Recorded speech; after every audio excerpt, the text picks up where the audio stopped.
In the previous session we saw GS1 2021 के पहले 10 questions. अब हम इस सेशन में GS1 2021 कंप्लीट कर देंगे।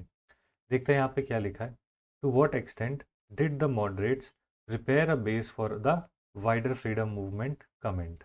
ठीक है, अब यहाँ पर मॉडरेट्स बोल रहे हैं कि जो मॉडरेट फेस था उसने कैसे वाइडर फ्रीडम मूवमेंट के लिए एक बेस को तैयार करा। तो हमें पता होना चाहिए ना कि मॉडरेट्स की कंट्रीब्यूशन क्या थी। चलो ठीक है, याद करने की कोशिश करते हैं कंट्रीब्यूशन। तो जो पहली कंट्रीब्यूशन जो मुझे याद आती है वो होगी दादा भाई नौरोजी की, कि इन्होंने इकोनॉमिक क्रिटिक किया था। Right, economic critic of British policy through what, through drain of wealth theory, drain of wealth theory. इसी के साथ साथ इन लोगों ने जो डिमांड थी कॉन्स्टिट्यूशनलिज्म की, वो डिमांड फॉर रिप्रेजेंटेशन। ठीक है, ये भी कह सकते हैं डिमांड फॉर इंडियन रिप्रेजेंटेशन, चलो कह लो। ये भी सबसे पहली बार मॉडरेट्स ने रखी। मॉडरेट्स ने बहुत सारे बिल्स मॉडरेट्स ने बिल को डिफीट करा, जैसे कि इन लोगों ने डिफीट करा पब्लिक सेफ्टी बिल को, जो कि सरकार को बहुत ज़्यादा पावर देती है जो पब्लिक के राइट्स को करटेल करने के लिए। उसको मॉडरेट्स ने डिफीट करा, पब्लिक सेफ्टी बिल को। इसी के साथ साथ इन लोगों ने और क्या करा, economic critic, demand for Indian representation, public safety bill को इन लोगों ने डिफीट करा। फिर उसके बाद गोपाल कृष्ण गोखले थे, ये लेकर आए थे जो मॉडरेट मतलब पार्लियामेंट में इन्होंने इंट्रोड्यूस किया था free and compulsory primary education.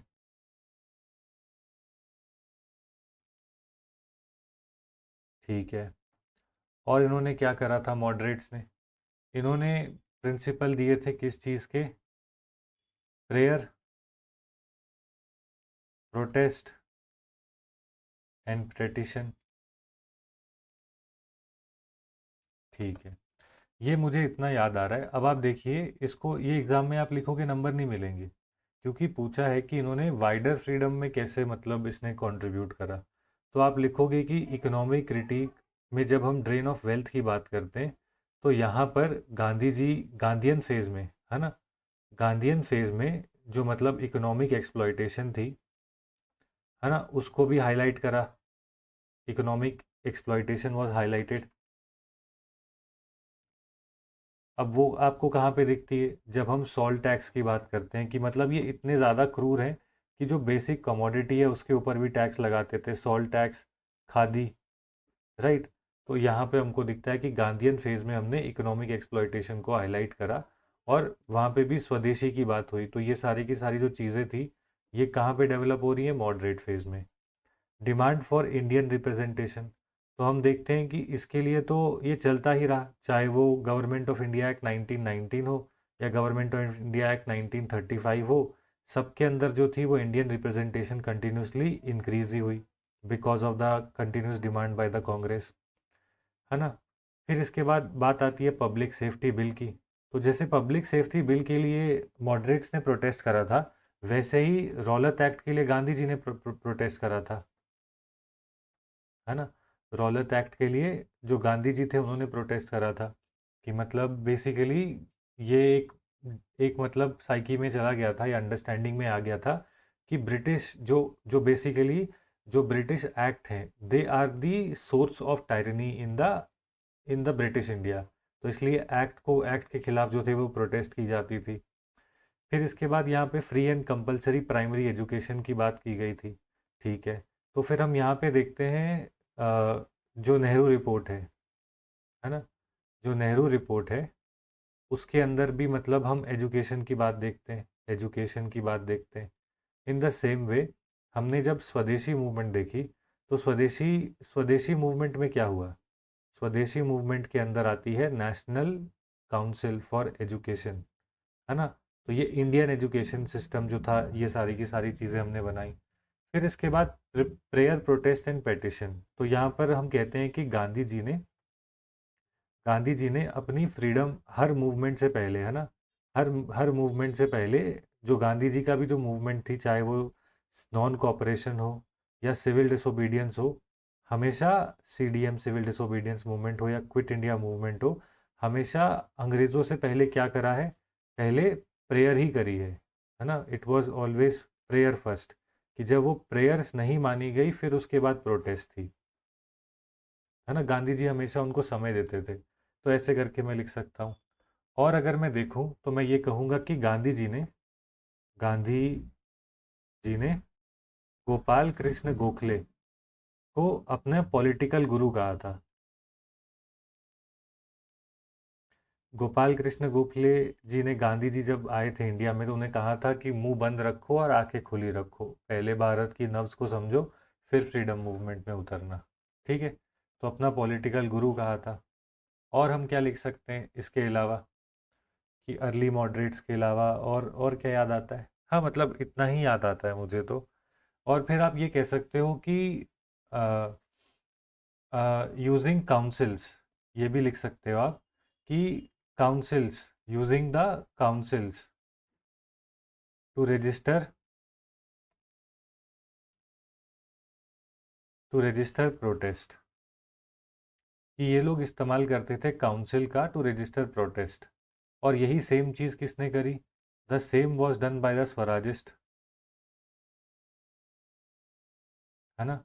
The same was done by the Swarajist, जो कि जिन्होंने मतलब काउंसिल एंट्री करी थी after Gandhi ji's arrest non cooperation movement के बाद, तो उन्होंने भी सेम चीज़ करी। उन्होंने काउंसिल्स के थ्रू बताया कि ब्रिटिश रूल कितना ऑप्रेसिव है। तो ये चीज़ आप समझ रहे हैं ना, बच्चे सिर्फ ब्लैक वाला लिख कर आते हैं और उनको लगता है कि मार्क्स मिलेंगे, या तो वो रेड वाला पार्ट लिख कर आते हैं, उनको लगता है मार्क्स मिलेंगे। मार्क्स मिलते हैं जब दोनों को जोड़ दो। ठीक है भाई, चलिए आगे देखते हैं। जो नेक्स्ट क्वेश्चन है वो ये है, bring out the constructive programmes of Mahatma Gandhi during non cooperation movement and civil disobedience movement. ठीक है, तो मतलब बेसिकली पूरा ही हो गया गांधीयन फेज का। तो चलिए सोचते हैं भाई। मैं तो सिर्फ जो कंस्ट्रक्टिव प्रोग्राम्स हैं उनको लिस्ट करूंगा। If I am able to list 10, मतलब मैं डेंजरस हूँ। अगर मैंने 7 कर दिए तो मतलब कुछ तो बात है। 7 के नीचे मतलब अभी रिवीजन की ज़रूरत है, काफ़ी टाइम हो गया रिवाइज करे हुए। गांधी जी का जो पहला कंस्ट्रक्टिव प्रोग्राम जो मुझे याद आता है वो क्या होगा? आई वुड से कि हिंदू मुस्लिम यूनिटी, हिंदू मुस्लिम यूनिटी के लिए, जो कि हमको दिखती है खिलाफत नॉन कॉरपोरेशन मूवमेंट के टाइम पे, है ना। तो वैसे करके आप लिख सकते हो कि खिलाफत और नॉन कॉरपोरेशन मूवमेंट, इन दोनों को स्टार्ट करा। इसके बाद मैं कहूँगा कि गांधी जी ने खादी को प्रमोट करा, कि हर इंसान जो है वो खादी को प्रेफर करे, क्योंकि जो फॉरेन फॉरेन क्लोथ्स के ऊपर या ब्रिटिश गुड्स के ऊपर इतनी डिपेंडेंस थी कि जो हमारे क्लोथ्स थे, है ना, हमारे जो बेयर नेसेसिटीज़ थी वो भी इसी के थ्रू ही आती थी। फिर इसी के साथ साथ हम कहेंगे कि सॉल्ट टैक्स, जो मतलब बेसिकली सॉल्ट लॉस को टारगेट करना, सॉल्ट लॉस को टारगेट करना, जो कि हाईलाइट करता है कॉमन मासेस को, कि मतलब कितना ऑपरेसिव है ये रूल, कि जो बेसिक नेसेसिटी होती है कि एक चुटकी जो सॉल्ट हम खाते हैं दिन में, वो भी कॉलोनियल इंडिया की टैक्स्ड है। फिर इसके बाद आई कैन राइट कि भाई जो वुमेन थी, है ना, विमेन को इन्वॉल्व करना फ्रीडम स्ट्रगल में। विमेन पिकेटिंग करती थी। पिकेटिंग का मतलब होता है कि जो शराब की दुकानें हो गई, है ना, या कोई दुकान हो गई जो कि इंटॉक्सिकेंट बेचेंगे, वहाँ पे लोगों को अंदर नहीं जाने देंगे। वो दुकान को बंद नहीं करेंगे, दुकान के सामने घेरा बना के खड़े हो जाएंगे, घेराव कर लेंगे। अब कोई अंदर जा ही नहीं सकता तो लेगा कैसे? ठीक है। फिर इसी के साथ साथ जो फीमेल्स थी, उनको हमने देखा कि वो सॉल्ट मूवमेंट या सीडीएम सिविल डिसोबीडियंस मूवमेंट में फीमेल ने पार्टिसिपेट करा 1930 में। और इसमें एग्जाम्पल मेरे पास सरोजनी नायडू का है, जिन्होंने कौन सी मार्च को, दार्शना, ये दार्शना करके एक मिल थी सॉल्ट की, तो दार्शना सत्याग्रह जो था वो इन्होंने इन्होंने ही लीड करा था। ठीक है, और क्या है? हमने ये भी देखा कि गांधी जी ने जो दलित्स थे, राइट, उनके लिए शब्द इस्तेमाल करा हरिजन। और इनके लिए हरिजन सेवक संघ बनाया। ठीक है। फिर इसके बाद हम ये कहेंगे कि मतलब सोसाइटी को सोसाइटी को और मॉरल एंड स्पिरिचुअल गाइडेंस दी थ्रू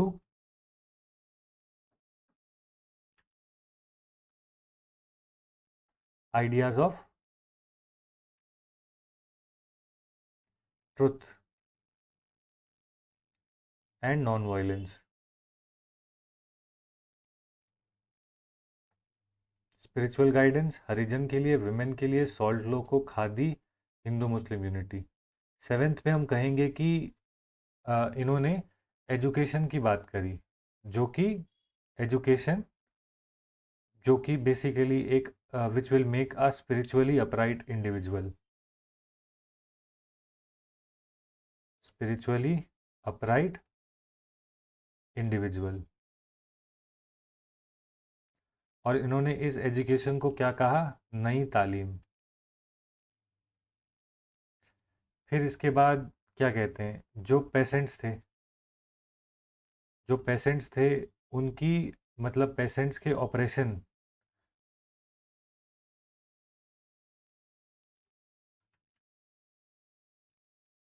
पेसेंट के ऑपरेशन को हाईलाइट करा थ्रू चंपारण सत्याग्रह एंड जो उनके पब्लिकेशंस होते थे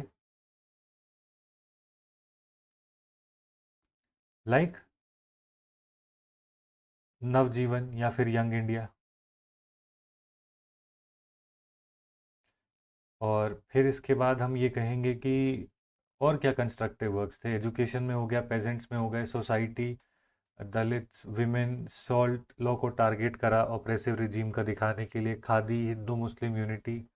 और इन गांधी जी ने क्या करा? हाँ मेरे दिमाग में तो इतना ही आ रहा है। अगर मैं सोचूं तो और किसी के लिए और क्या कर सकते थे गांधी जी, और कौन सी ऐसी बैकवर्ड क्लासेस थी? रिलीजन का लिख दिया है ना, रिलीजन हिंदू मुस्लिम यूनिटी लिख दिया। फिर उसके बाद कास्ट के बेसिस पे, क्लास के बेसिस पे, हाँ, कह सकते हैं कि इन्होंने बेसिकली आइडिया ऑफ ट्रस्टीशिप कि जो रिच है they are trustee of resources on behalf of the poor, and this inspired people like Jamnalal Bajaj. ठीक है, ऐसे करके लिख सकते हैं। चलिए, बढ़िया है ना। तो ऐसे करके एग्जामिनेशन में तो ऐसे ही लिखना पड़ेगा, because we don't have a lot of point, है ना। तो हमको ऐसे करके ही बातों को घुमाना होगा, और इन्हीं इन्हीं सेंटेंस, ये जो मैंने पॉइंट्स लिखे हैं, इन्हीं पॉइंट्स को आप बड़ा बड़ा करके लिखोगे, है ना। इन्हीं पॉइंट्स को आप बड़ा बड़ा करके लिखोगे तो आपके पेज जो होगा वो भर जाएगा ना। 10 पॉइंट है, आपको इन 10 पॉइंट्स को बड़ा बड़ा करके लिखना है और मल्टीपल उसके नीचे लिख देना है। ठीक है, अगर हम और बैठेंगे ना और सोचेंगे तो आपको और ज़्यादा पॉइंट्स मिलने लगेंगे कि गांधी जी के और कंस्ट्रक्टिव वर्क्स क्या थे। ठीक है, चलिए। तो बस वही होता है कि हर एक क्लास को पकड़ो और उस क्लास के हिसाब से गांधी जी ने जो कंस्ट्रक्टिव वर्क किए थे आप उनको हाईलाइट कर दो, काम हो गया। क्वेश्चन नंबर 13 देखते हैं। There arose a serious challenge to the democratic system between the two world wars, evaluate the statement.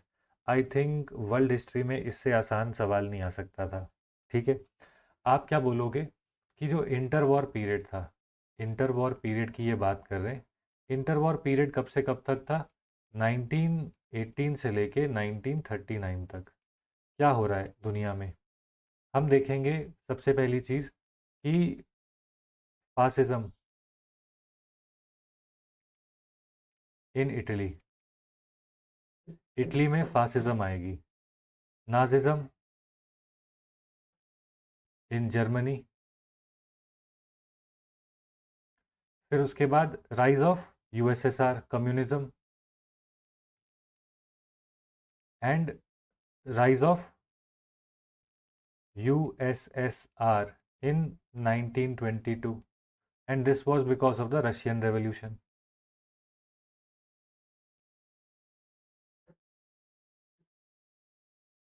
ठीक है, तो fascism, Nazism, communism, Russian revolution, ये हो रहा है। बेसिकली जो समाज है ना, दुनिया है, वो कह रही है कि फासिज्म अच्छा लग रहा है, नाजिज्म अच्छा लग रहा है, कम्युनिज्म अच्छा लग रहा है, रशियन रेवोल्यूशन जो है वो ग्लोबली इंस्पायर कर रहा है, ठीक है। और इसी के साथ साथ इटली जो थी, है ना, इटली इटली जो है उसने कर दिया था इथियोपिया पे वॉर, इथियोपियन वॉर, जिसकी जिसमें कि इटली को इनिशियली तो डिफीट हुई, पर बाद में जीती, है ना, बाद में वो जीत गई। तो यहाँ पर दिख रहा था कि फेलियर ऑफ, मतलब basically I am just trying to tell you a point कि जब वर्ल्ड वॉर 1 हुई थी तो उन्होंने लीग ऑफ नेशन बनाया था, लीग ऑफ नेशन, जो कि जिसका काम होगा कि अब कहीं पर भी कोई वॉर नहीं होगी। लेकिन यहाँ पर हम देखते हैं कि नाजिज्म, अब मतलब मैं नेक्स्ट उसमें आ चुका हूँ, ठीक है। मैं ये कहूँगा कि ये वाला जो पॉइंट होगा ये होगा कि एग्जिस्टिंग न्यू आइडियोलॉजीज, ठीक है, एग्जिस्टिंग न्यू आइडियोलॉजीज। फिर उसके बाद ये मेरा मतलब मान लो कि ये मेरा पहला है, ठीक है, न्यू आइडियोलॉजीज, ठीक है। फिर उसके बाद मैं लिखूँगा सिग्निफिकेंट इवेंट्स, सिग्निफिकेंट इवेंट्स। तो उसमें मैं क्या लिखूँगा, मैं लिखूँगा कि जो जर्मनी है, जर्मनी जर्मनी जो कि नाजी में है ना, तो आप ये लिखोगे कि rise of Germany on Nazi philosophy, on Nazi philosophy, Nazi philosophy annexing Czechoslovakia. अब या चेकोस्लोवाकिया कहते हैं, चेक रिपब्लिक कहते हैं शायद इसको, ठीक है, चेज रिपब्लिक, शायद यही था, चेज रिपब्लिक था ना। तो जर्मनी का राइज होता है अंडर नाजी फिलोसफी, और उसने एक नया लैंड को एनेक्स कर लिया। इसी के साथ साथ Italy inspired by fascism gains territory in Ethiopia. और ये तो उस तरफ से हो गया। इसी के साथ साथ आप लिखोगे कि great economic depression of 1930 in democratic Nations like USA and UK। और इसी के साथ साथ कहेंगे successful communist experience experiments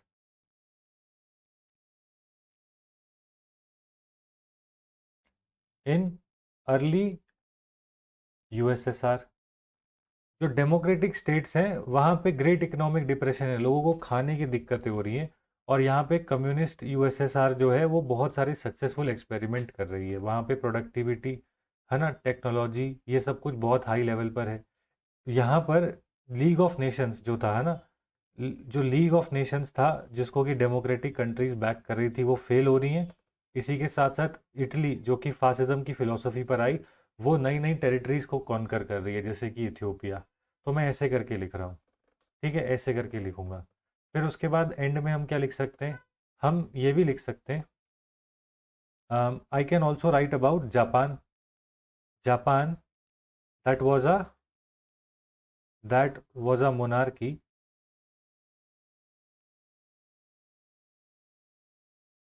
annexed Manchuria,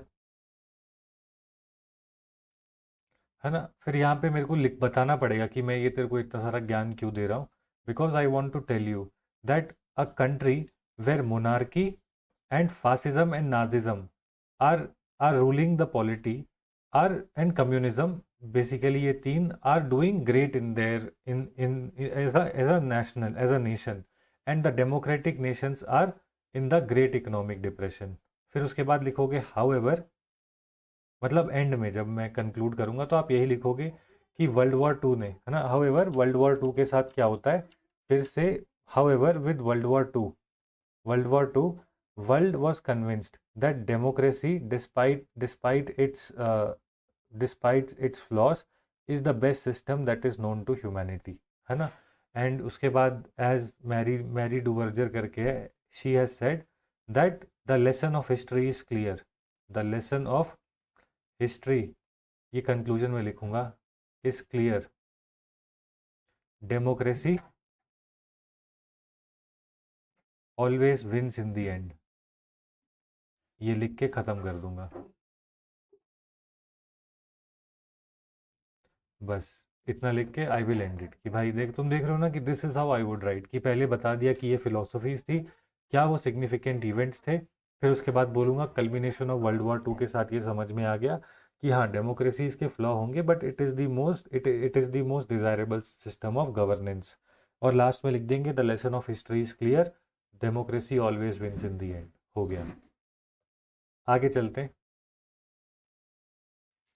आगे यहाँ पे लिखा है कि briefly mention the alignment of major mountain ranges of the world and explain their impact on local weather conditions with example।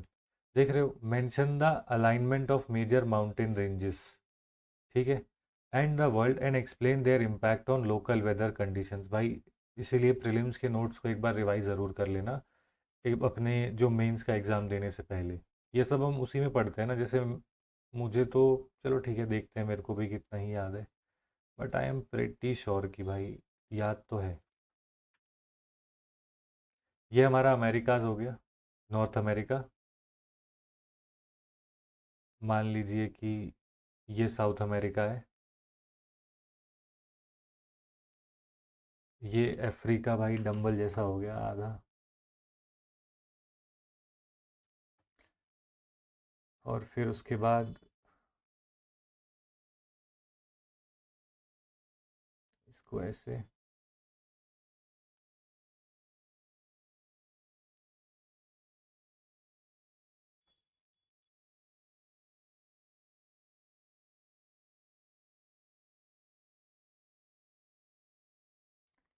ऐसे बना दिया, यहाँ पे एक बिंदी डाल दी, लेटेस्ट मेक यहाँ पे। अब मैं क्या करूँगा, मुझे जो भी माउंटेन रेंजेस पता है ना, आई विल पुट देम, जैसे कि जो मेजर मेजर पता है ना, जैसे कि मुझे यहाँ पे एक माउंटेन रेंज पता है जिसका नाम है रॉकी, मुझे यहाँ पे पता है कि यहाँ पर क्या है, एंडीज़ है, ठीक है, मुझे यहाँ पे ऐसे पता है कि ये हिमालयाज़ हैं जो कि ऐसे भी जाएंगे। फिर इसके बाद मुझे यहाँ पे भी एक पता है, इसको कहते हैं ड्रेकन्सबर्ग, ठीक है भाई, जगह तो नहीं दी एल्प्स के लिए, बट ठीक है चलो ऐसे बना दिया, और यहाँ पे लिख दिया कि ये एल्प्स हैं, वो भी समझ जाएगा ना, इतना भी गंदा नहीं होगा, इसको यूरल माउंटेन्स। फिर इसके बाद ग्रेट डिवाइडिंग रेंज करके यहाँ पे लिख सकते हैं, यहाँ पे ग्रेट डिवाइडिंग रेंज GDR करके लिख दिया, कि मुझे इतने तो माउंटेन रेंजेस पता है, और हाँ मतलब इतने मुझे माउंटेन रेंजेस पता है, और बाकी मतलब इंडिया में ऐसे करके बना दूंगा, अरावली, वेस्टर्न घाट, ये तो पता ही है, ठीक है। तो this is how I would make in the exam. और अब यहाँ पे देखिए क्या लिखा है, briefly mention the alignment of major mountain ranges in the world and explain their impact on local weather conditions, ठीक है। तो अब मैं क्या करूँगा, I will go continent wise, North America, ठीक है। यहाँ पे एक छोटा सा मैप बना दिया, क्योंकि 3 पेजेस है ना मेरे पास, तो मुझे पेजेस भरने आने चाहिए, तो पहले एक बड़ा मैप, फिर उसके बाद एक छोटा मैप ऐसे करके बना दूंगा, और मैं इसको ऐसे कर दूंगा, ठीक है। और मैं यहाँ पे लिख दूंगा 1, और यहाँ पे लिख दूंगा 2, और मैं यहाँ पे लिख दूंगा कि जो जो नॉर्थ अमेरिका की जो इस तरफ की साइड है, जो कि नॉर्थ अमेरिका के अंदर रॉकीज़ हैं, रॉकीज़ की जो वेस्टर्न साइड है ना, वेस्टर्न, रॉकीज वेस्टर्न में क्या होगा, आपको वहाँ पर क्या दिखता है, you see there California desert, California desert, California desert दिखेगा। आपको दिखेंगे कैलिफोर्निया करंट, आपको कैलिफोर्निया डेजर्ट दिखेगा, आपको कैलिफोर्निया करंट दिखेगा। तो इसीलिए इसकी वजह से क्या होता है, क्योंकि कैलिफोर्निया करंट से एटमॉस्फेयर नहीं उठता क्योंकि ये कोल्ड है, ठीक है, और जो इस तरफ से विंड आती है उनको रॉकीज रोक लेती हैं, दैट इज़ वाई यहाँ पर क्या होगा, एक एरिड रीजन क्रिएट होगा। तो ऐसे करके लिख दिया। और जब मैं कहूँगा कि ईस्टर्न साइड, ईस्टर्न साइड, तो मैं यहाँ पे कहूँगा कि जो ईस्टर्ली आती है ना, ईस्टर्ली आती है, उसकी वजह से क्या होता है, ओरोग्राफिक रेनफॉल होती है इस तरफ, ओरोग्राफिक रेनफॉल। और उसकी वजह से क्या बनता है, उसकी वजह से यहाँ पे बनते हैं प्रेरीज, जो कि हैं ग्रासलैंड, ठीक है, प्रेरीज बनते हैं जो कि हैं ग्रासलैंड, ठीक है, ऐसे करके this is how I would right in the examination, है ना, ऐसे करके। और यहाँ का वेदर कैसा होगा, वेदर कैसा होगा, ह्यूमिड, है ना, ऐसे करके आपने लिख दिया। और इसीलिए इस रीजन में क्या होगा, यहाँ पर बहुत ज़्यादा प्रोडक्शन होगी किसकी, वीट की, कॉर्न की, है ना, एंड फर्टाइल एरियाज होंगे ये वाले, फर्टाइल एरियाज होंगे। और उसका एग्जांपल दे देंगे विनीपेग का शहर, जो कि कनाडा में है, ऐसे करके एग्जांपल दे दिया, हो गया, रॉकीज हो गया। ऐसे ही एंडीज में जाना है अब, रॉकीज हो गया ना, ये वाला हो गया कॉन्टिनेंट, अब एंडीज में चलेंगे। तो एंडीज है, तो यहाँ पर क्या होगा, वही सेम चीज़ की एक डायग्राम बनाया, फिर उसके बाद ऐसे करके मान लीजिए कि ये ब्राज़ील बन गया, तो आप कहोगे कि ये एंडीज़ है। तो एंडीज़ की जो वेस्टर्न साइड है, वहाँ पर क्या चलता है, पेरू करंट, पेरू करंट चलता है, जो कि कोल्ड है। इसीलिए यहाँ पर क्या होगा, और यहाँ से रॉक्स जो हैं वो मॉइस्चर को रोक देती हैं, तो इसलिए यहाँ पर क्या होगा, ड्राइएस्ट प्लेस ऑन अर्थ, और उसका नाम क्या है, एटाकामा, एटाकामा डेजर्ट, ठीक है। और फिर उसके बाद हम यहाँ पे कहेंगे कि रीजन कैसा होगा, एरिड होगा, ठीक है। और वेदर कैसे होंगे, एक्सट्रीम वेदर होंगे,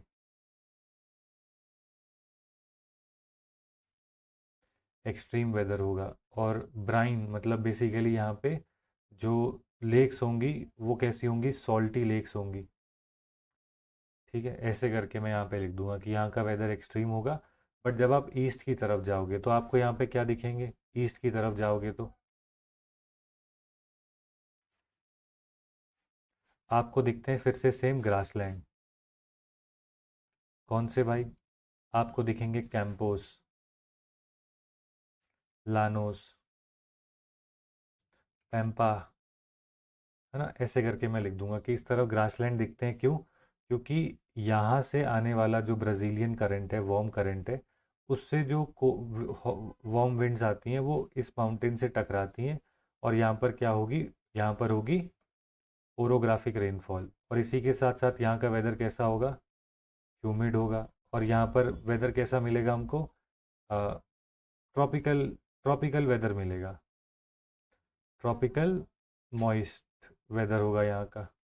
और यहाँ पे आपको दुनिया के सबसे बड़े अमेज़ॉन रेन फॉरेस्ट भी दिखेंगे, है ना, ऐसे करके आप लिख सकते हो, यहीं पे है ना अमेज़ॉन रेन फॉरेस्ट। तो this is how I would right in the exam, कि कैसे वो वेदर कंडीशंस को चेंज करते हैं। तो वेदर के जो होते हैं ना, मॉइस्ट टेम्परेचर, एरिड टेम्परेचर, ऐसे वाले वर्ड्स भी ज़्यादा इस्तेमाल करने हैं। फिर इसके बाद हम हिमालयाज़ की बात कर लेंगे, सेम थिंग, मतलब हिमालयाज़, तो हिमालयाज़ का क्या है, मतलब अब जब मैं छोटे में बनाऊंगा तो ऐसे सिंपल बना दूंगा कि ये इंडिया बना, ऐसे करके बना दिया, और ऐसे करके बना दिया, है ना, ऐसे करके, ये हिमालयाज़ है। तो यहाँ से जो कोल्ड आर्टिक विंड्स हैं इनको रोकता है ना, तो नॉर्थ, इसमें नॉर्थ साउथ होगा ना, नॉर्थ से क्या है, जो कोल्ड, क्या कहते हैं, यूरल विंड्स, आर्टिक, ठीक है, आर्कटिक लिख लेते हैं, जो कोल्ड आर्कटिक विंड्स हैं, इनको ये स्टॉप, मतलब बेसिकली इनके लिए बैरियर की तरह काम करता है। ठीक है, कोल्ड बैरियर की तरह काम करता है, और इंडिया के अंदर हमको दिखता है कि इंडिया के अंदर एक बेसिकली एक ह्यूमिड वेदर मिलता है इसकी वजह से। ह्यूमिड वेदर मिलता है, या फिर आप कह लो कि ट्रॉपिकल वेदर मिलता है, वो ज़्यादा सही रहेगा ना, कि हमको ट्रॉपिकल क्लाइमेट मिलता है। ये और भी बढ़िया शब्द हो गया। What do we get here? We get tropical climate. फिर मैं बात करूँगा साउथ में, आ जाओ इसके। साउथ में जब आएंगे तो हम कहेंगे कि ये मॉनसून मॉनसून रेनफॉल्स के लिए इम्पॉर्टेंट है ना। मॉनसून रेनफॉल जो होती है वो इसी की वजह से होती है। इन द सेम वे हमने ये देखा है कि हिमालयाज़ की वजह से, हिमालयाज़ की हाइट, मतलब जैसे जैसे आप हिमालय के ऊपर चढ़ते जाते हो, इंडिया के अंदर हमको हर तरीके के वेदर मिलते हैं। हमको ट्रॉपिकल भी मिल जाएगा इन चेन्नई, हमको टेम्परेट भी मिल जाएगा। ठीक है, हमको टेम्परेट भी मिल जाएगा। और यहाँ पे एग्जांपल दे दिया लद्दाख का, क्योंकि इसकी वजह से एलिवेशन है ना, लैंड की एलिवेशन है। तो आप कहोगे कि आपको ट्रॉपिकल वेदर भी मिल जाएगा, टेम्परेट वेदर भी मिल जाएगा, आपको एरिड भी मिल जाएगा। ठीक है, एरिड कहाँ पे? राजस्थान में मिल जाएगा। ठीक है, ऐसे करके आपको मॉइस्ट भी मिल जाएगा।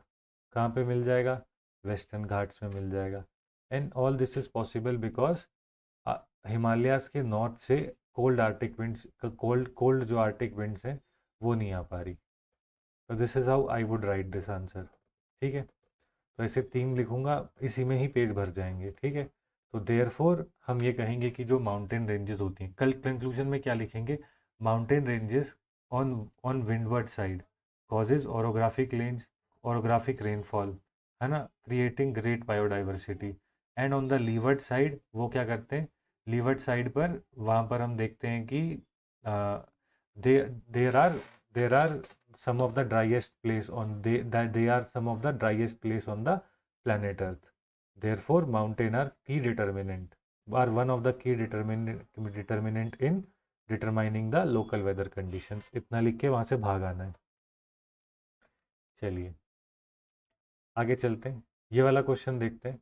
How do the melting of Arctic ice, question number पे भी ध्यान देना है कि ये ज्योग्राफी के क्वेश्चन है एंड इन्वायरमेंट के क्वेश्चन है। थोड़ा पानी पीते हैं भाई।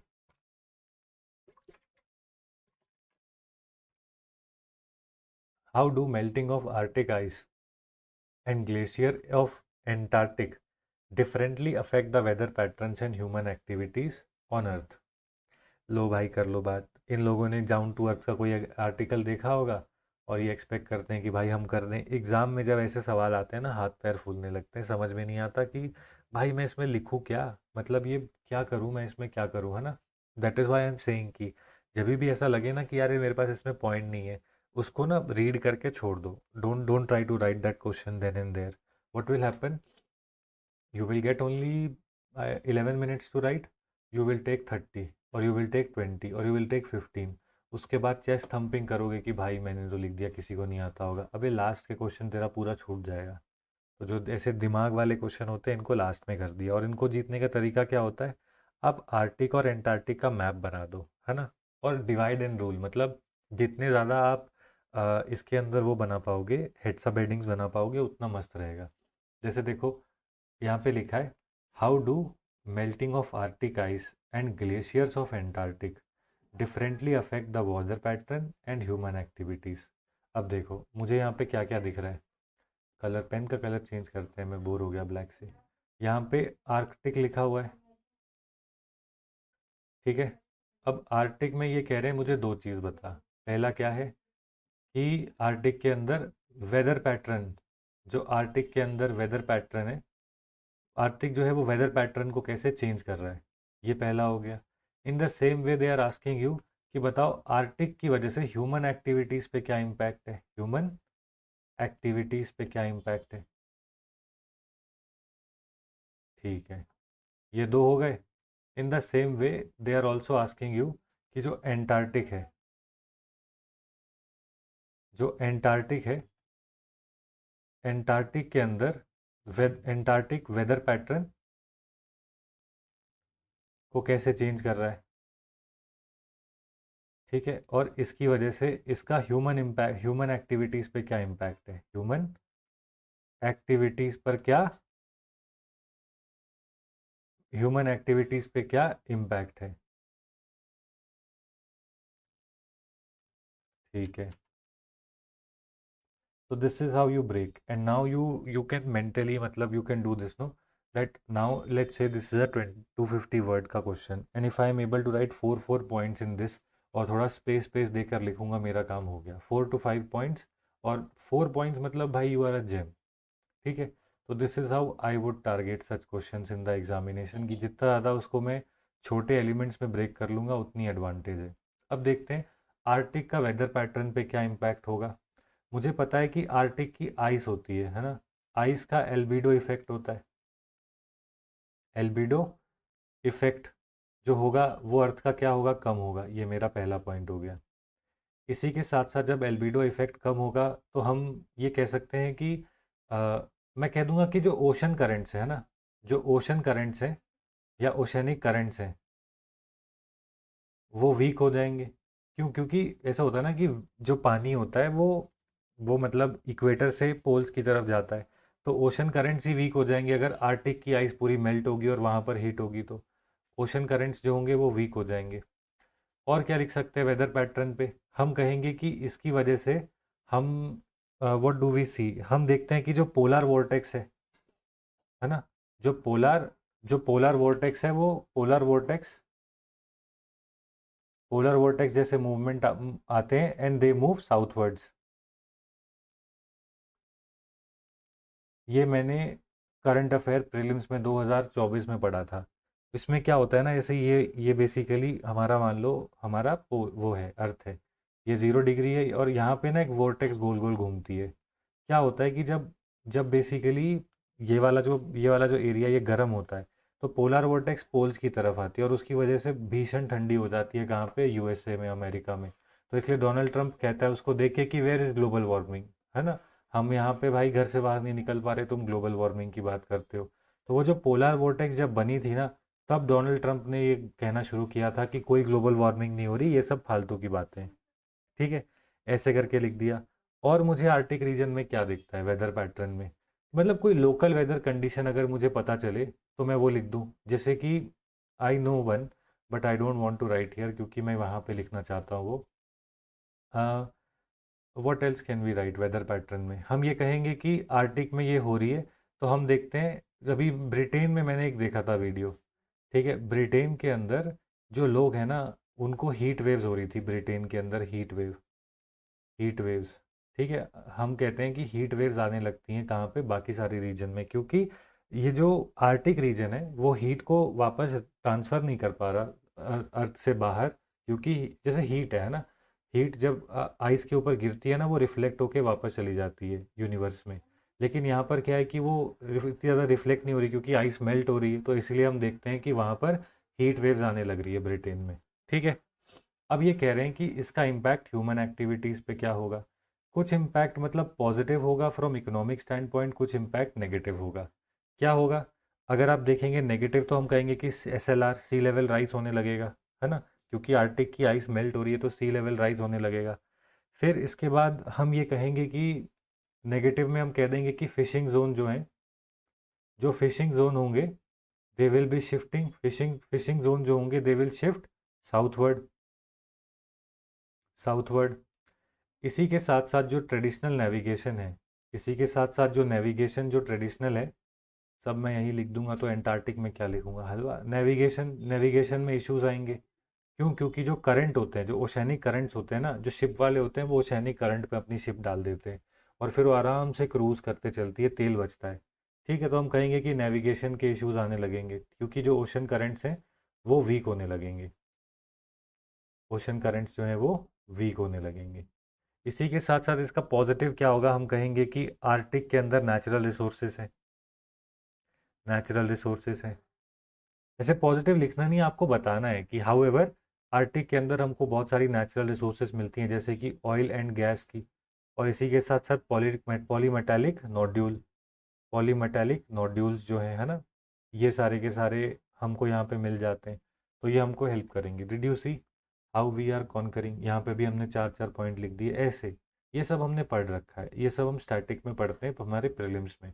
एग्जामिनेशन में जो ठंडे दिमाग से जाएगा है ना, और जो कॉन्फिडेंस के साथ जाएगा, only he will be able to और she will be able to bring it out. ठीक है।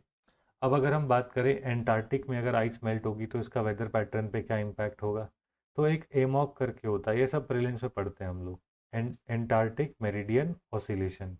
ठीक है। तो एमॉक करके होता है, एंटार्क्टिक मेरिडियन ऑसिलेटिंग करंट ऐसे करके नाम होता है। तो ये एमॉक करंट होता है जो कि पूरा मतलब नॉर्दर्न अटलांटिक और साउथ अटलांटिक में ये चलता है। ठीक है। एमॉक है, एंटार्क्टिक नहीं अटलांटिक है। ठीक है। तो ये जो है एमॉक जो होगा ये वीक पड़ जाएगा, और जब ये वीक पड़ेगा तो क्या होगा, जो ग्लोबल ओशनिक करंट से सारे के सारे, ये भी एक ओशनिक करंट है, जो जो ये अगर वीक पड़ गया तो क्या होगा कि पूरा का पूरा जो हीट बजट है ना, वो पूरा का पूरा हम कहेंगे कि जो हीट बजट है वो डिसबैलेंस हो जाएगा। फिर इसी के साथ साथ और वेदर पैटर्न पे इसका इम्पैक्ट अगर हमको देखना है तो what can I right, I can write कि एंटार्क्टिक की जो कोल्ड वाटर होता है, कोल्ड वाटर जब वो इंडियन ओशन में आता है, आता ही होगा, और इसकी वजह से क्या होगा, इसकी वजह से जो सी होगी है ना, सी का वाटर कैसा हो जाएगा, कोल्ड हो जाएगा। सी मतलब मैं ऐसे कह रहा हूँ कि एंटार्क्टिक से ग्लेशियर है, ठीक है, ग्लेशियर टूटे and glacier will move northwards towards India, और वो इंडियन ओशन में आ गए तो सी का वाटर कोल्ड हो जाएगा। और क्योंकि सी का वाटर कोल्ड है इसलिए यहाँ पे मानसून मानसून में जो मॉनसून शावर्स होंगे वो कैसे होंगे, वो वीक होंगे। इसी के साथ साथ उसमें ब्रेक आएगा।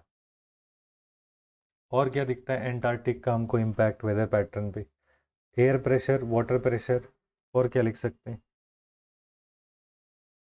हम। हाँ मतलब यही हीट बजट और ये सब तो था ही, तो यहाँ पे मैं I only have 2 points, I am not going to waste a lot of time.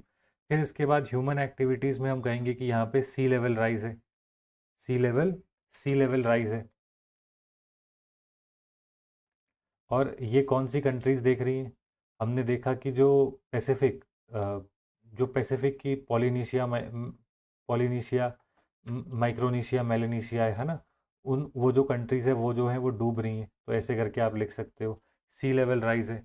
इसी के साथ साथ हमने ये भी देखा कि जो एटलांटिक जो है, मतलब जो एटलांटिक का जो पानी है उसकी वजह से जो इक्वेटोरियल करंट्स हैं, इक्वेटोरियल करंट्स जो हैं वो वीक पड़ रहे हैं। दिस इज़ हाउ मतलब यू विल राइट। अच्छा ये वाला जो इक्वेटोरियल करंट वाला है वो तो यहाँ पे लिख सकते हैं कि इक्वेटोरियल करंट जो है वो वीक पड़ रहा है। यहाँ पे आप लिख सकते हो कि फिशिंग एक्टिविटी जो है, जो कि होती है एंटार्क्टिक के आसपास वेल्स के लिए है ना, उसकी प्रोडक्टिविटी कम होगी। और ह्यूमन एक्टिविटीज़ पे क्या इम्पैक्ट होगा, हम कहेंगे कि जो सीज होंगी वो रफ़ होने लगेंगी, सी जो होंगी वो रफ़ होंगी, क्यों, क्योंकि जो ग्लेशियर्स होंगे, ग्लेशियर्स मूविंग टू नॉर्थ, तो उसकी वजह से सीज के अंदर क्या होगा, यहाँ पे एक्सीडेंट्स के चांसेस हैं। तो फिशिंग, एक्सीडेंट्स, और फिर उसके बाद सी लेवल राइज, और जिसकी वजह से आपको यहाँ पे लिखना है कि मतलब लाइवलीहुड, लाइवलीहुड जाती है ना, ऐसे करके आप लिखोगे। और इन द सेम वे ये टूरिज़्म, टूरिज़्म सेक्टर को थोड़ा और ज़्यादा मतलब थ्रेट के आसपास ले आता है, क्यों, क्योंकि इससे मतलब इससे जो सीज होंगी वो तो रफ़ हो ही जाएंगी, वो तो ठीक है, बट इसी के साथ साथ जो कोरल कोरल रीफ्स हैं उनमें हमको ब्लीचिंग दिखती है। तो this is how I would write, मतलब this will be my way of writing this answer, कि ये वाला भी लिखेंगे ऐसे करके। बहुत सारे यहाँ पे पॉइंट्स मिल गए। एंटार्क्टिक के अंदर ये बता दिया कि सी लेवल राइज होगा पॉलिनेशिया में, तो वहाँ पे भी हमको दिखता है लाइवलीहुड लॉस हो रहा है। फिशिंग ग्राउंड्स जो ट्रेडिशनल हैं वो शिफ्ट हो जाएंगे, सीज रफ हो जाएंगी क्योंकि ग्लेशियर नॉर्थ की तरफ आएंगे, उससे एक्सीडेंट हो सकते हैं। टूरिज़्म जो होगी है ना, टूरिज़्म जो होगी उसमें अनसर्टिनिटी आएगी, फॉर एग्जांपल कोरल रीफ की ब्लीचिंग हो जाती है, और जो सीज होंगी वो स्मॉल शिप्स के लिए सेफ़ नहीं रहेंगी। तो this is how I would write. चलिए है ना, तो how we were able to generate so many points when we were able to break the question in sub parts.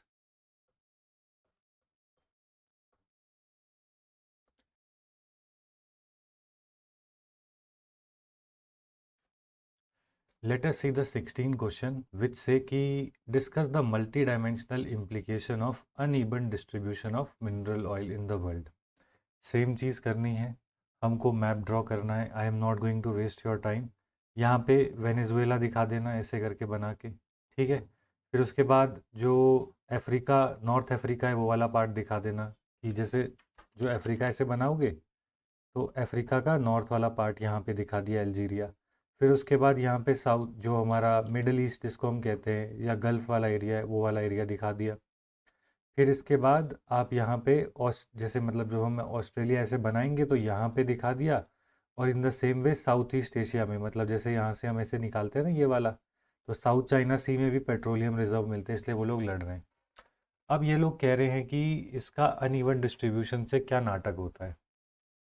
ठीक है, मिनरल ऑयल का मतलब वही, मतलब पेट्रोलियम ऑयल जो जहाँ से निकलते हैं ना, क्रूड ऑयल जहाँ से निकलता है वो, उसकी अनइवन डिस्ट्रीब्यूशन.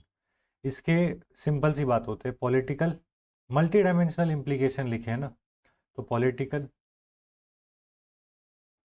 इकोनॉमिक,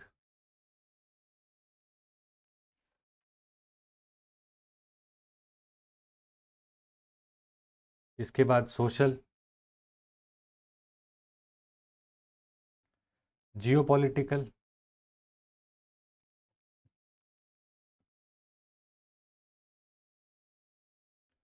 और कौन से होंगे.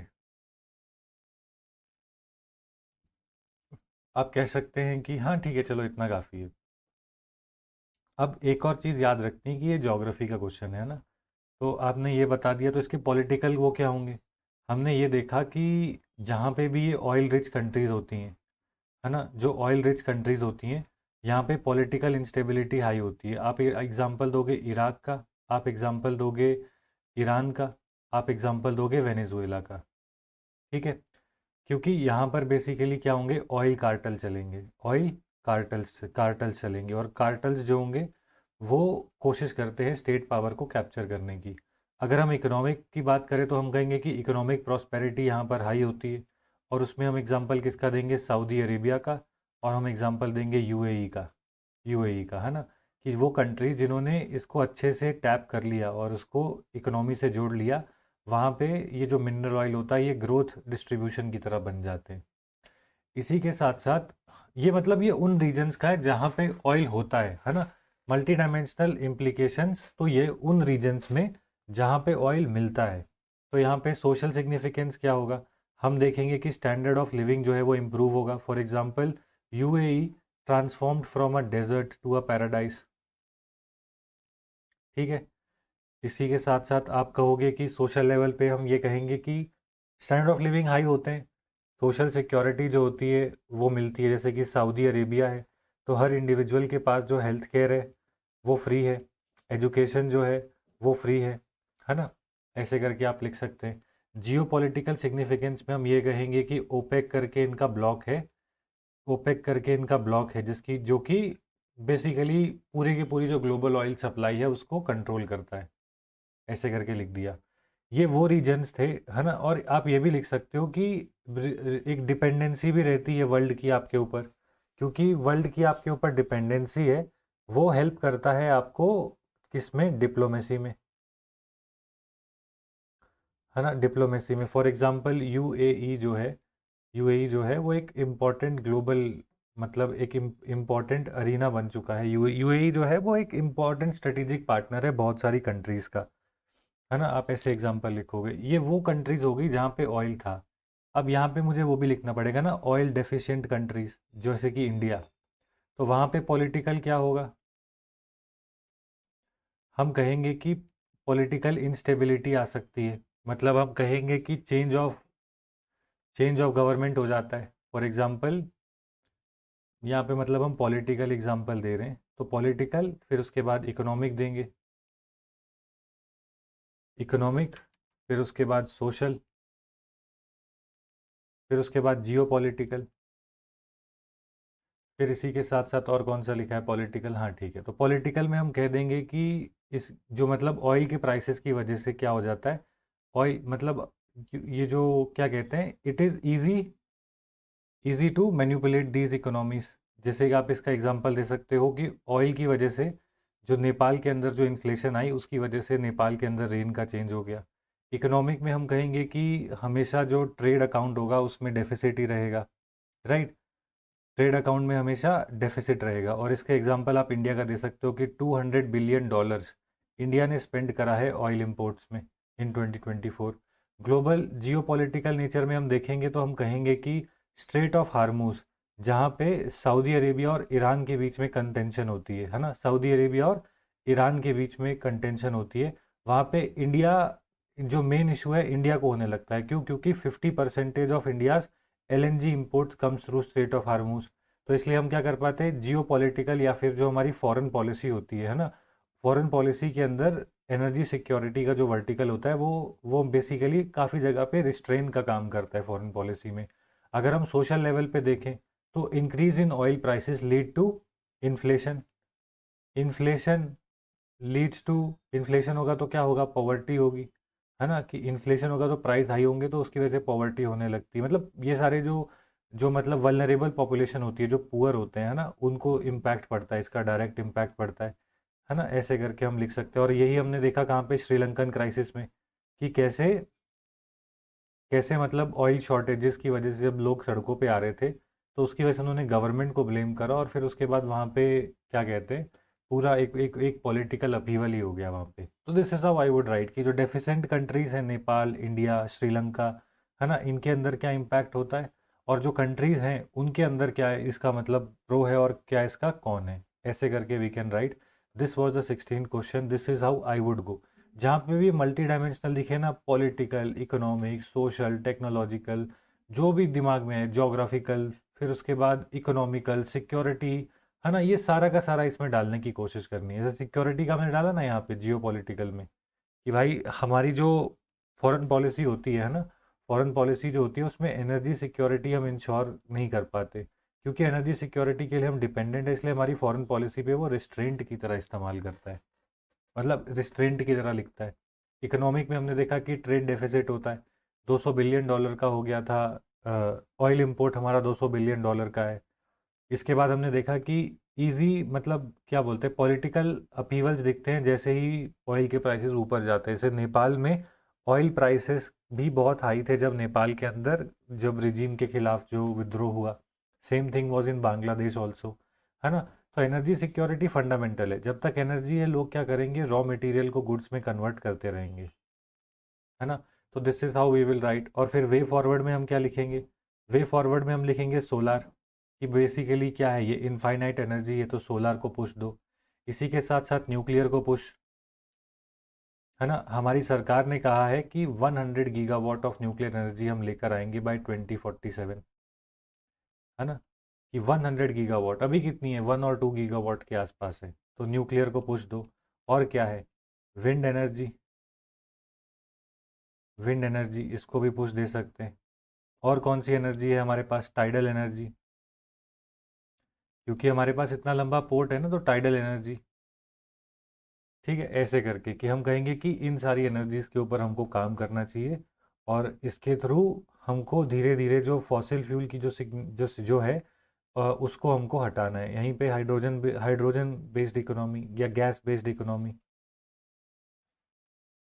नीति आयोग का एक पेपर था मैथनॉल इकोनॉमी, वो भी लिख सकते हो, क्योंकि मैथनॉल तो इंडिया में प्रोड्यूस हो सकती है ना, क्योंकि मैथनॉल फॉसिल फ्यूल से नहीं निकलती। मैथनॉल जो होती है वो निकलती है फ्रॉम द बायोलॉजिकल मटेरियल से, है ना।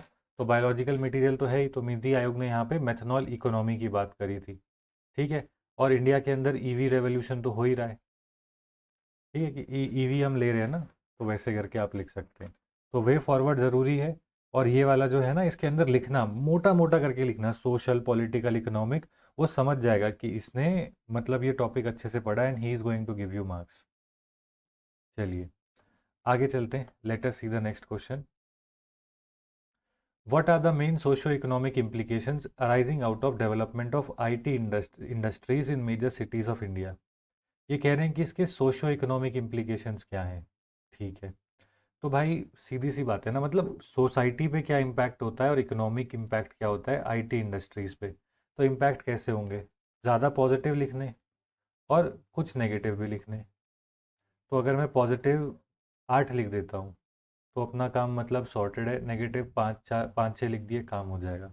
8 लिखते लिखते तो बैंड बच जाएगी, तो मैं क्या करूँगा, पहले मैं लिखूँगा सोशल, कि इससे सोशल बेनिफिट्स क्या हैं और इकोनॉमिक बेनिफिट्स क्या हैं। तो इकोनॉमिक ज़्यादा है ना, क्योंकि आईटी है, तो इसलिए इकोनॉमिक पहले लिख लेते हैं। चलिए देखते हैं इकोनॉमिक बेनिफिट्स क्या है। एग्ज़ाम में ऐसे नहीं, सोचने के लिए अलग से लिख रहा हूँ, एग्ज़ाम में सोशो इकोनॉमिक ही लिखना। पहला क्या होगा, हम कहेंगे कि यहाँ पर मिडिल क्लास का राइज होगा, राइज ऑफ मिडिल क्लास। हम कहेंगे कि इंडिया को अर्बनाइजेशन का पुश मिला। इसी के साथ साथ हम कहेंगे कि यहाँ पे एम्प्लॉयमेंट जनरेशन होती है।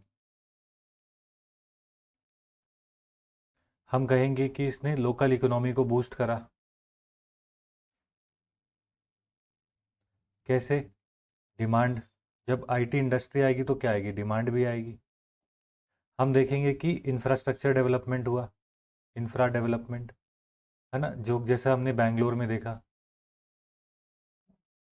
है ना। और इसी के साथ साथ क्या होगा, एफडीआई का इनफ्लो होगा।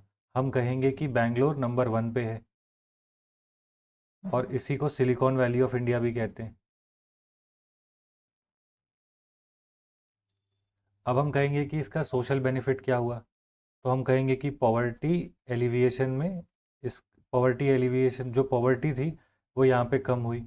इसी के साथ साथ हमने ये देखा कि इसने दूसरे सेक्टर, जैसे कि हेल्थ सेक्टर के सॉल्यूशंस आए, हेल्थ सेक्टर के सॉल्यूशंस आए, जैसे कि टेलीमेडिसिन, वो भी तो आईटी इंडस्ट्री ने बनाया ना।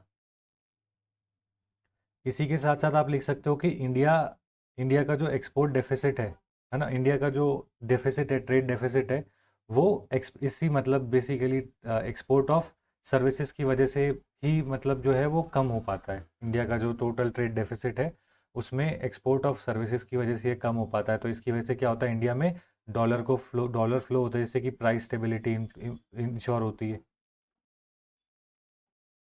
ऐसे करके घुमा घुमा के लिखना है। और इसी के साथ हम क्या देखेंगे, आप ना इसको ऐसे लिखते हो कि इसका स्पिल ओवर इफेक्ट था, spill over effect to other sector. उसमें आप लिखोगे हेल्थ, उसमें आप लिख दोगे टेलीमेडिसिन।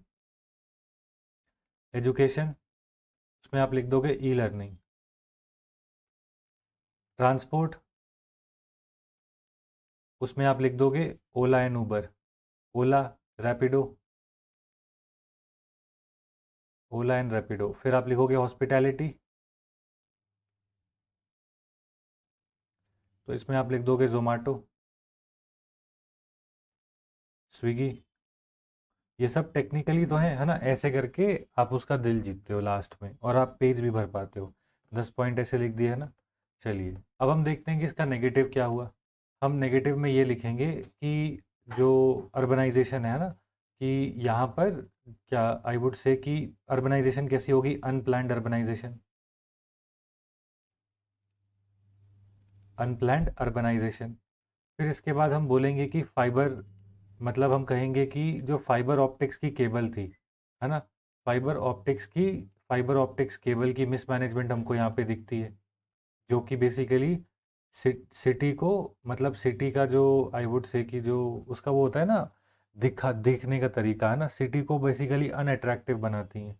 ठीक है, तो वैसे हम लिख सकते हैं कि फाइबर ऑप्टिक केबल्स की मिसमैनेजमेंट है, जो कि हमको दिखता है फाइबर ऑप्टिक केबल्स जो हैं वो पूरे पूरे के पूरे एरियाज़ में इधर उधर तैर रही हैं। और क्या लिख सकते हैं इसका नेगेटिव, अनप्लान्ड अर्बनाइजेशन है। फिर उसके बाद हम कहेंगे कि मेजॉरिटी मेजॉरिटी माइग्रेशन जो है, मेजॉरिटी माइग्रेशन जो है वो इन्हीं सिटीज़ की तरफ हो रही है, मेजॉरिटी माइग्रेशन जो है इन्हीं सिटीज़ की तरफ हो रहा है। इसीलिए हम कहेंगे कि ये जो डेवलपमेंट है वो कैसी हो रही है, points to exclusive development. Exclusive development का, एक्सक्लूसिव डेवलपमेंट के हमको यहाँ ये इंडिकेट करती है कि जब मेजॉरिटी माइग्रेंट यहाँ पे हो रही है ना, तो हम कहेंगे कि जो ईस्टर्न इंडिया है और जो नॉर्थ ईस्ट इंडिया है, या फिर जो नॉर्थ इंडिया है ना, वो इसके फ्रूट्स को इतने अच्छे से इंजॉय नहीं कर पाया। ऐसे करके हम लिखेंगे। ठीक है, तो फाइबर ऑप्टिक्स की मिसमैनेजमेंट है, अर्बनाइजेशन अनप्लैंड है, और डेवलपमेंट जो है वो एक्सक्लूसिव रही when we see eastern India and North East India. तो ऐसे करके मैं पॉइंट्स लिखूंगा, ज़्यादा पॉइंट पॉजिटिव लिखूंगा, कम नेगेटिव लिखूंगा, और यहाँ पे मिडिल क्लास का राइज हुआ, अर्बनाइजेशन, मिडिल क्लास का राइज हुआ, अर्बनाइजेशन हुई, एम्प्लॉयमेंट जनरेशन हुई, लोकल इकोनॉमी को बूस्ट मिला, इंफ्रास्ट्रक्चर भी डेवलप हुआ, एफडीआई आई, पॉवर्टी कम हुई, हेल्थ के सॉल्यूशन बने, इंडिया का करंट अकाउंट डेफिसिट था वो कम हुआ, स्पिल ओवर इफेक्ट है अदर सेक्टर्स में, हेल्थ में टेलीमेडिसिन, एजुकेशन में ई लर्निंग, हॉस्पिटैलिटी में जोमेटो स्विगी जैसी, और ट्रांसपोर्ट में ओला रैपिडो। नेगेटिव्स, अर्बनाइजेशन अनप्लान्ड हो गई, फिर इसी के साथ साथ फाइबर ऑप्टिक्स केबल की मिसमैनेजमेंट है, मेजॉरिटी माइग्रेशन जो है वो इन्हीं स्टेट्स में हो रही है जो कि एक्सक्लूसिव डेवलपमेंट की तरफ जाता है कि east India, north east and north India इससे ज़्यादा कुछ गेन नहीं कर पाए। ठीक है, इसी के साथ साथ आप ये भी लिख सकते हो कि 11th में आप लिख सकते हो कि जो ई गवर्नेंस की जो जो सर्विसेज थी है ना, वो भी इन्हीं इंडस्ट्री से बनाई। फॉर एग्जांपल टीसीएस जो है वो मैनेज करेगा एनआईसी को, है ना, ऐसे करके भी आप लिख सकते हो। ठीक है, कि ई गवर्नेंस में भी इन लोगों ने हेल्प करी कि लोकलाइज सॉल्यूशन हम बना पाए। तो इसी में आप यूपीआई का एग्जांपल दे सकते हो, आधार का एग्जांपल दे सकते हो कि कैसे इसका स्पिल ओवर इफेक्ट जो है वो गवर्नमेंट सर्विसेज में भी था और उसमें ई गवर्नेंस लिख दिया। This is how you write this exam. और and I am just telling you this thing कि इसको 11th अलग से लिखना है ना, क्योंकि हम सरकारी पेपर की तैयारी कर रहे हैं। This is how your brain will run once you once you revise. ठीक है, अभी तो हमने किया भी नहीं है ये सेक्टर, तो अभी हमको करना है। मतलब दिस इज़ बेसिकली, हाँ मतलब ज्योग्राफी तो कर लिया है, but this comes from current affair and we are just beginning current affairs. यहाँ पे क्वेश्चन देखो क्या लिखा है, discuss the main objective of population education and point out the measures to achieve them in India in detail. भाई this is your homework, ये तुमको करना है। Why? Because I want you to do ChatGPT about population education. ठीक है, ये तुम्हारा homework है, तुमको देखना है कि पॉपुलेशन एजुकेशन क्या होती है, what exactly is this thing called population education. मैं आपको सिंपली बता देता हूँ। पॉपुलेशन एजुकेशन का मतलब ये होता है कि हम हमारी सोसाइटी को जो पॉपुलेशन के डायनेमिक्स है उनके बारे में अवेयर कराएं। इसको कहते हैं पॉपुलेशन डायनेमिक्स, इसी को हम कहते हैं पॉपुलेशन एजुकेशन। इससे क्या होगा, जो लोग होंगे है ना वो बच्चे कम करेंगे, तो उनको सब, अगर जब उनको पता चलेगा कि आईएमआर या एमएमआर कम है ना, जब उन्हें पता चलेगा कि आईएमआर जो है वो कम है, तो उससे क्या होगा, वो बेसिकली बच्चे दो ही करेंगे, उनको पता है कि बच्चों के लिए हेल्थ अच्छी हो जाएगी। इन द सेम वे जब उन्हें पता चलेगा कि इंडिया के अंदर डेमोग्राफिक डिविडेंड चल रहा है ना, तो एक एक नेशनल कॉन्शियसनेस आती है लोगों के अंदर, एक वर्क एथिक आएगा। All this you have to write. In the same way जो लोग होंगे उनकी रिप्रोडक्टिव चॉइसेस को ये गवर्न करता है।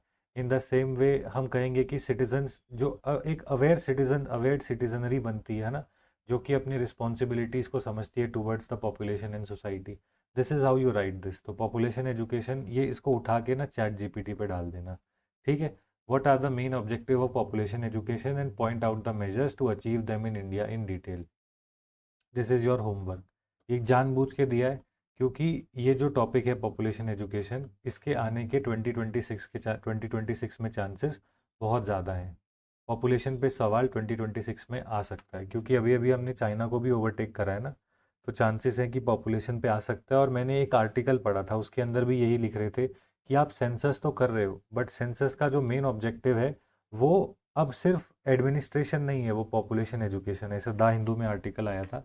तो इसीलिए I am telling you, I want you to go and ChatGPT से इसको देखो, क्योंकि मैं जो बताऊंगा वो it will not be a, क्या आई वुड से कि बहुत ही डिटेल्ड में नहीं होगा, है ना। I want you to know the definition, I want you to see this from ChatGPT. भाई ये देखना चैट जीपीटी से।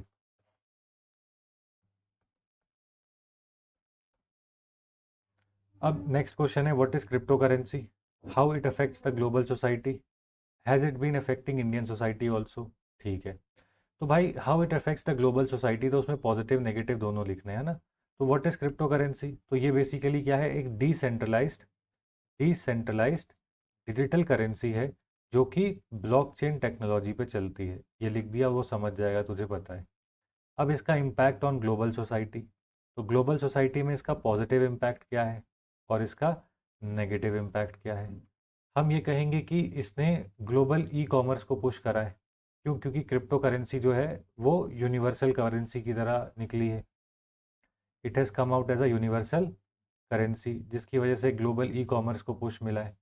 फिर इसके बाद हम ये कह सकते हैं कि क्योंकि ये स्टेट के कंट्रोल के बाहर है ना, स्टेट के कंट्रोल के बाहर है, इसीलिए इसीलिए मतलब क्या कहते हैं, स्टेट के कंट्रोल के बाहर है, तो इसलिए पीपल पीपल के लिए ये मतलब ज़्यादा ज़्यादा अट्रैक्टिव ऑप्शन बन रही है ये, because it is truly decentralised, या फिर स्टेट कंट्रोल के बाहर है या डिसेंट्रलाइज्ड है। तो मतलब ये बेसिकली क्या कहते हैं, ये it can not be pegged by any any government, तो ये डिसेंट्रलाइज्ड है। तो इसीलिए लोग जो है इसे प्रेफर कर रहे हैं लेने के लिए। और हम क्या लिख सकते हैं, इसी के साथ साथ हम कहेंगे कि अनोनिमिटी है, कि हमें नहीं पता ना ट्रांजैक्शन कौन कर रहा है, तो ये हम कहेंगे कि यूज़र की अनोनिमिटी है, जो कि या फिर आप कह लो कि वेब 3.0 के प्रिंसिपल्स को ये फॉलो करती है ना। वेब 3.0 के प्रिंसिपल्स को फॉलो करती है। और यूज़र अनोनिमिटी जो है वो एब्सोल्यूट यूज़र अनोनिमिटी, आप पता नहीं कर सकते कि वो किस आदमी के पास गया, अनोनिमिटी है। तो डिसेंट्रलाइज नेचर है, यूनिवर्सल करेंसी है, ई कॉमर्स को बूस्ट दे रही है, वेब 3.0 के प्रिंसिपल्स को फॉलो करती है, और यूज़र अनोनिमिटी यहाँ पर इंश्योर होती है। इसके नेगेटिव्स क्या होंगे? नेगेटिव्स हमने ये देखे कि ये टेरर ऑपरेशंस में इस्तेमाल हो रही है। इसी के साथ साथ हम इसको देख रहे हैं कि ये डार्क वेब के अंदर जो डार्क वेब की ट्रांजैक्शंस इसके साथ हो रही हैं। फिर इसके बाद हमने ये देखा कि it is being used in terrorism, dark web and narcotics also, narcotics. और हम कहेंगे कि हमने क्रिप्टो हवाला के बारे में भी देखा कि क्रिप्टो हवाला जो है ये एक नया नेटवर्क निकला है। ठीक है, ऐसे करके हम लिख सकते हैं। ठीक है, और अनोनिमिटी की वजह से हम लोग क्या क्या नहीं कर पाते, हम लोग डिजिटल फुटप्रिंट ऑफ ट्रांजैक्शंस को देख नहीं पाते। तो ये बेसिकली क्या कहते हैं, it is also boosting corruption in government, in corruption in institutions. अब ये कह रहे हैं कि has it been affecting Indian society also, तो आप यहाँ पे कहोगे कि यस। ठीक है, तो पॉजिटिव और नेगेटिव दोनों लिखने। तो पॉजिटिव में तो आप वही लिखोगे ना, कि मतलब यहाँ पे हम कहेंगे कि ये एक इन्वेस्टमेंट, लो जो इंडियंस हैं वो इसमें इन्वेस्टमेंट भी करे, जैसे लक्ष्मी कॉइन आया था, है ना। तो people are investing in this, तो इन्वेस्टमेंट के न्यू एवेन्यूज़ बन रहे हैं, क्रिप्टो इन्वेस्टमेंट हो रही है। इसी के साथ साथ और क्या पॉजिटिव होगा, इसी के साथ साथ ये पॉजिटिव होगा कि मतलब ग्लोबल ई कॉमर्स, है ना, जो ग्लोबल ई कॉमर्स है ना, उसमें ये जो कॉइन्स होते हैं ये इस्तेमाल हो जाते हैं ग्लोबल ई कॉमर्स में। और इसका इंडियन सोसाइटी के लिए पॉजिटिव क्या है, हम कहेंगे कि जो डॉलर पे डिपेंडेंस है ना, तो डॉलर ऑल्टरनेटिव हमको मिल गया एक तो। ठीक है भाई, 4 ही लिखेंगे। इसमें नेगेटिव क्या है, हमने देखा कि क्रिप्टो स्कैम्स थे, है ना, क्रिप्टो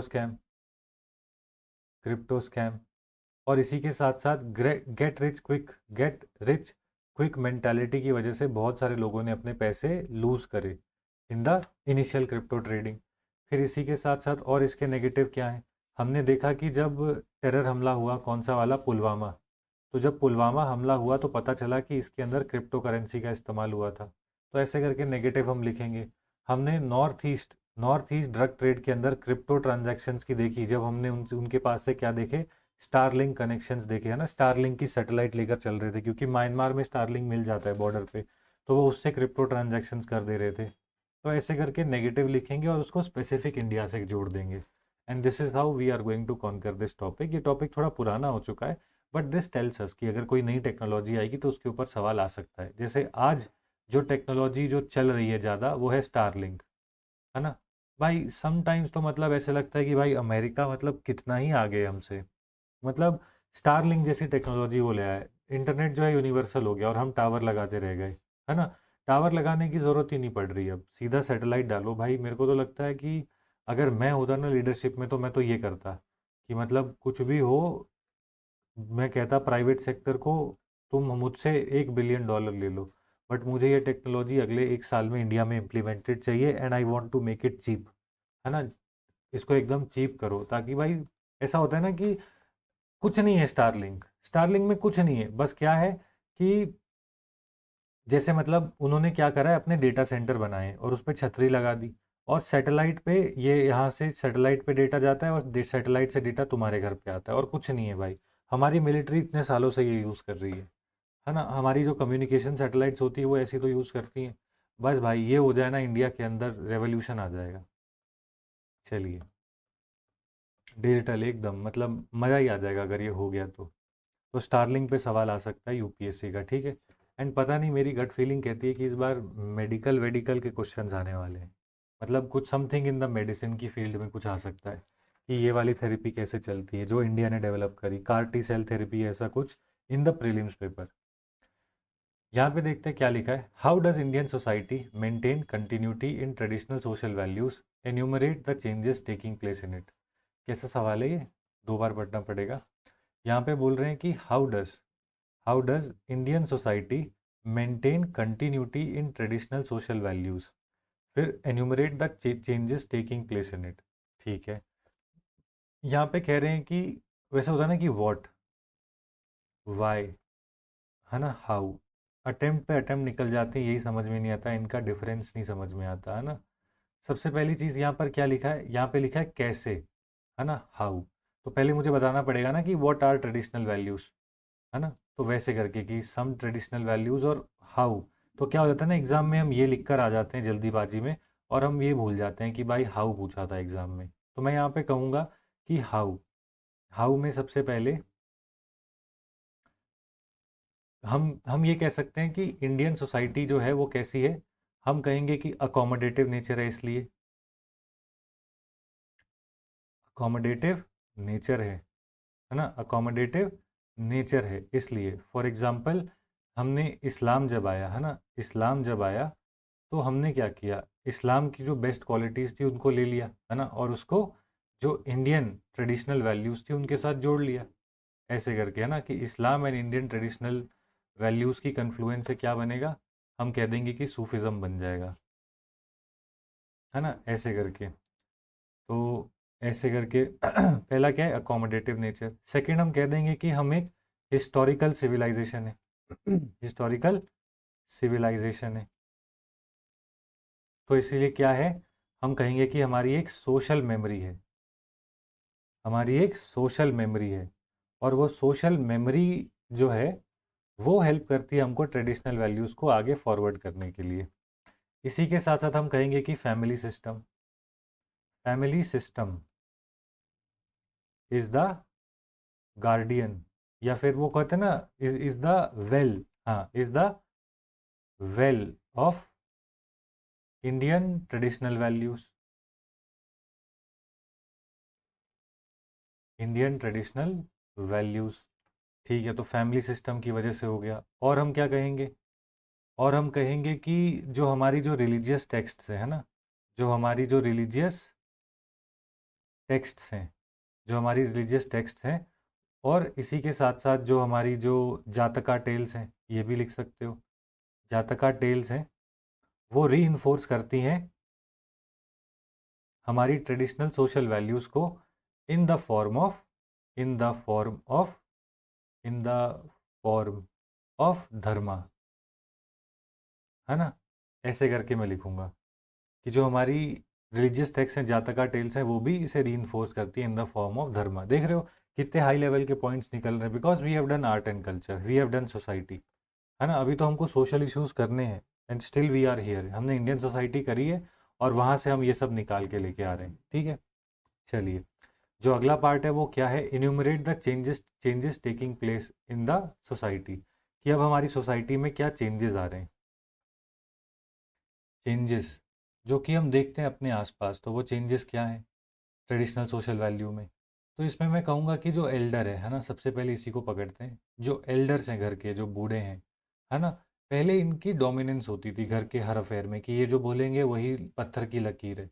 लेकिन अब इनका रोल जो है वो रिचुअल ज़्यादा हो गया, कि रिचुअल रिचुअल रोल में ही ये लोग आगे होते हैं, कि मान लो कोई वैदिक कर्म कांड करवाना है तो उसमें घर के एल्डर बड़े हैं। लेकिन नॉर्मली हम देखेंगे कि जो ब्रेड विनर है घर का, है ना, जो ब्रेड विनर है वो बेसिकली की डिसीजंस ले रहा है फैमिली के, ठीक है। फिर इसके बाद अगर हम देखेंगे तो जो वुमेन है, विमेन जो है वो, उसको ग्रेटर ऑटोनॉमी मिल रही है, ऑटोनॉमी मिल रही है किसमें, एजुकेशन में। और इसी के साथ साथ मतलब उनके लिए और भी सारे एम्प्लॉयमेंट अपॉर्चुनिटीज़ आ रही हैं। एम्प्लॉयमेंट, है ना, रैदर देन पहले क्या होता था बस औरत है तो उसको जैसे बोल दिया वैसे वो कर लेती थी।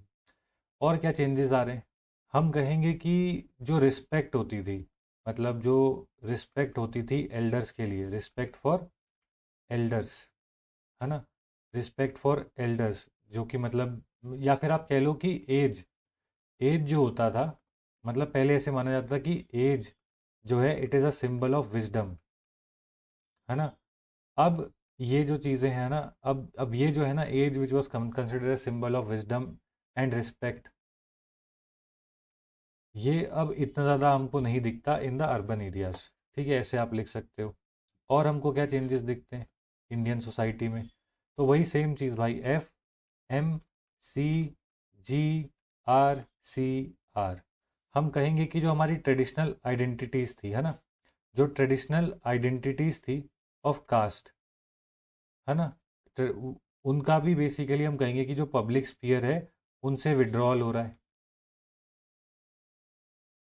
और विड्रॉल या फिर ग्रेजुअल विड्रॉल हो रहा है। इसी के साथ साथ जो रिलीजन, है ना, हम कहेंगे कि जो ट्रेडिशनल वैल्यूज़ थी कि मतलब रिलीजियस लाइफ की, हम देखते हैं कि अर्बन कॉस्मोपॉलिटन कल्चर के अंदर इंडिविजुअल जो है, रिलीजन का इतना कोई ग्रिप नहीं है इंडिविजुअल्स के ऊपर, है ना, इंडिविजुअल्स के अंदर रिलीजन नहीं है, और जो सेक्युलर वैल्यूज़ हैं, सेक्युलर वैल्यूज़ एंड ह्यूमनिज्म जो है वो उनके अंदर आ रहा है। ऐसे करके आप लिख सकते हो कि सेक्युलर वैल्यूज़ और ह्यूमनिज्म उनको ज़्यादा इंस्पायर कर रहा है। और फिर आप ये कह सकते हो कि पहले ट्रेडिशनल वैल्यू थी किसकी, कंटेंटमेंट की, कि मतलब जितना हमारे पास है हम उतने में खुश हैं, ठीक है, कंटेंटमेंट की। लेकिन अब क्या हो रहा है, अब हम देखते हैं कि कंज्यूमरिज्म आ रहा है। ऐसे करके आपको लिखना होता है एग्ज़ाम में, ठीक है, ऐसे करके आपको लिखना है।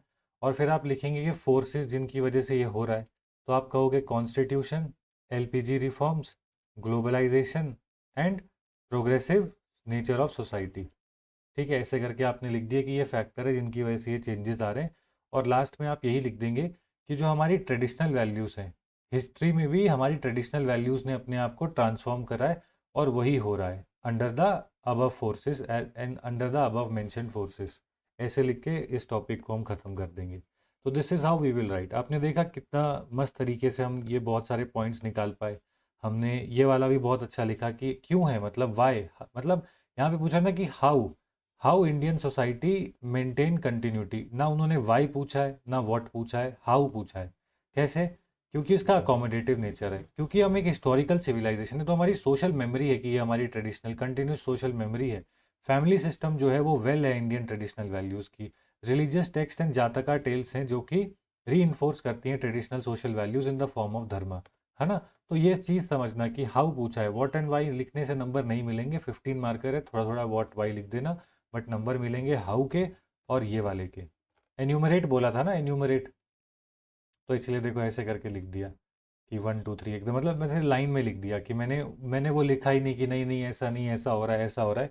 उन्होंने एन्यूमरेट पूछा, मैंने लिख दिया, और फिर लास्ट में मैंने लिख दिया कि फोर्सेस क्या है ऑफ चेंज, और बाद में लिख दिया कि ये प्रोग्रेसिव नेचर ऑफ सोसाइटी का एक इंडिकेटर है। ठीक है, चलिए, सो दैट्स इट।